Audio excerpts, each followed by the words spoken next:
Kylian Mbappé qui refuse le Pont d'Or du PSG, la très mauvaise soirée de Cristiano Ronaldo pour son retour à Madrid ou encore la suspension de Frédéric Antonetti.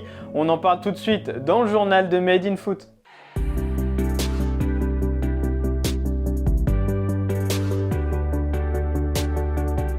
Que fera Kylian Mbappé l'été prochain? C'est la question qui agite la France et l'Espagne depuis plusieurs mois désormais.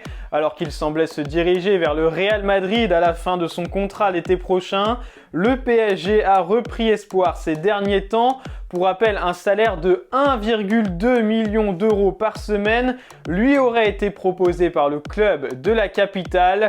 Selon Marca, c'est même un chèque en blanc qui lui aurait été offert par le PSG avec tout simplement la possibilité de fixer le salaire de son choix. Une offre qui n'aurait toujours pas convaincu l'attaquant français. Pourtant, les dirigeants parisiens étaient prêts à accepter un contrat de courte durée avec seulement 2 saisons supplémentaires et surtout la possibilité de partir juste après la Coupe du Monde 2022 car l'objectif prioritaire du Qatar est d'avoir Kylian Mbappé sous le maillot parisien pour l'événement planétaire qui sera organisé pour la première fois sur le sol qatari. Mais pour le natif de Bondy, tout n'est pas une question d'argent, il choisira le meilleur projet sportif pour son futur.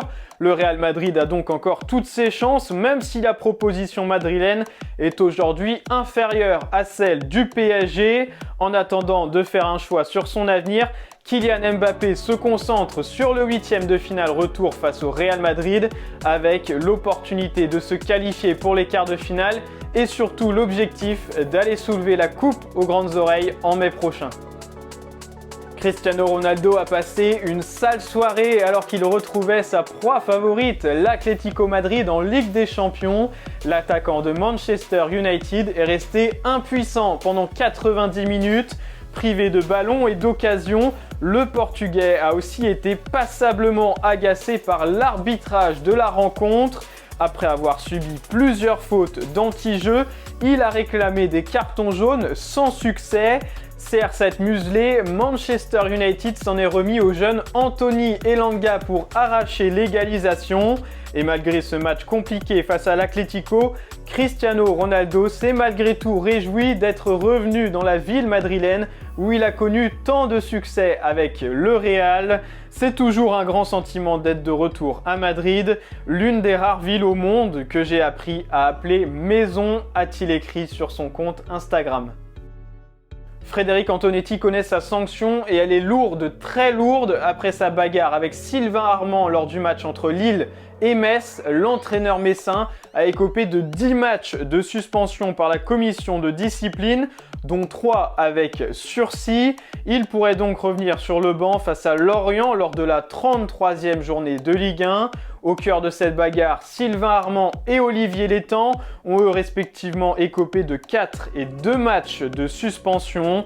Empêtré dans la lutte pour le maintien, le FC Metz devra donc se passer de son entraîneur pendant de longues semaines. Un énorme coup dur pour le club grenat.